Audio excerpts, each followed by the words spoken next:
Assalamualaikum everyone. I hope you guys are doing well. So today I'm going to share my another experience. I just wanna let you know guys that as a student I get 3 days weekend in a week.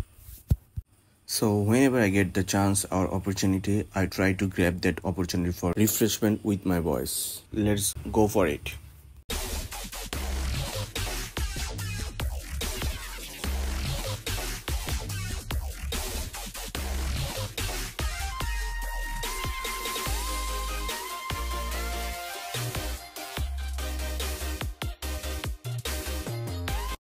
আসসালামু আলাইকুম সবাইকে। আশা করি সবাই অনেক অনেক বেশি ভালো আছেন। তো আজকে হচ্ছে শনিবার, আমাদের আজকে ভার্সিটি অফ, তাই আমরা প্ল্যান করছি যে একটু ঘুরতে বেরোবো। তো কোথায় যাব, আসলে মালয়েশিয়ার মোটামুটি সব জায়গায় ঘোরাফেরা হয়ে গেছে। তো চিন্তা করলাম আজকে গ্যান্টিং এর অফ রোডে যাই।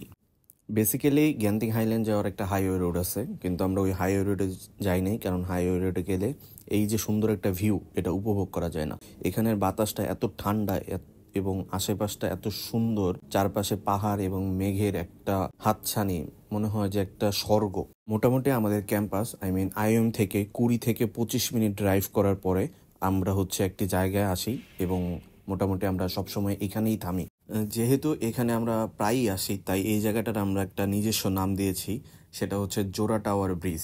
বেসিক্যালি এখানে 2টা টাওয়ার আছে, ইলেকট্রিক টাওয়ার, এবং এখানে একটা ব্রিজ আছে। আমরা মূলত এখানে এসেই অলওয়েজ থামি।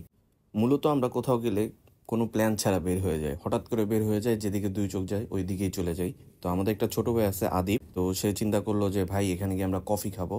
ইনস্ট্যান্ট সে কফি বানায় নিয়ে আসছিল এবং আমরা ওইটা এখানে এনজয় করছি।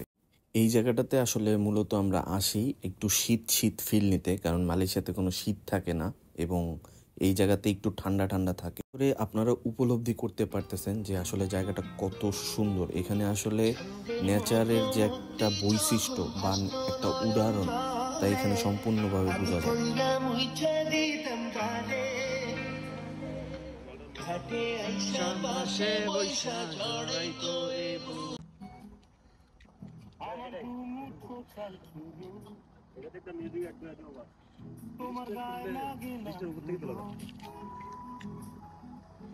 আমার দুমুঠো চাল ছিল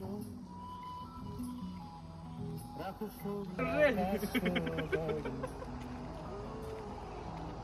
আমি পাই না ছুটে তোমায়।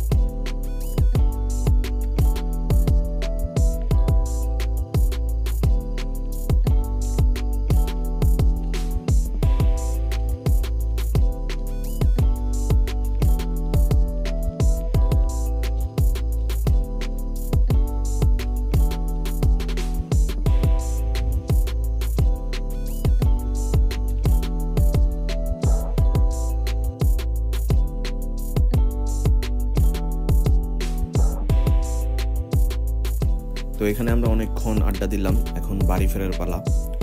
আপনারা যদি আমার চ্যানেলে নতুন হন অবশ্যই সাবস্ক্রাইব করবেন এবং ইনশাল্লাহ নতুন ভিডিও নিয়ে শীঘ্রই আসবো।